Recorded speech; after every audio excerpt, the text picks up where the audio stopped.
This is the Lone Crater YouTube. We hope this video helps. Hello everyone. In this video, I will explain how to change your Honda Accord cabin air filter.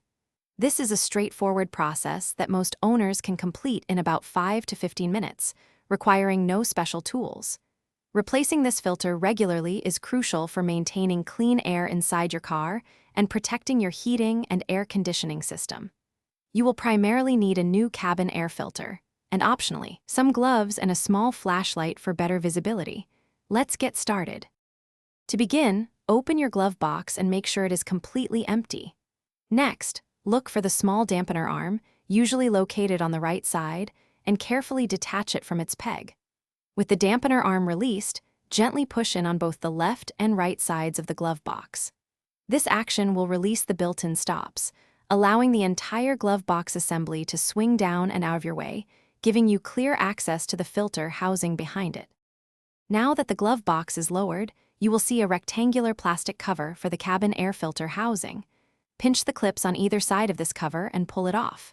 Carefully slide the old filter straight out of its slot. Pay close attention to the arrows on the old filter, as they indicate the airflow direction. This is very important. Now, insert your new cabin air filter, making sure its airflow arrows point in the same direction, typically downwards or towards the rear of the vehicle. With the new filter in place, reattach the filter housing cover, ensuring the clips snap firmly into position. Next, lift the glove box, pushing in on the side slightly until it catches on its stops and secures itself. Don't forget to reattach the dampener arm to its peg on the right side.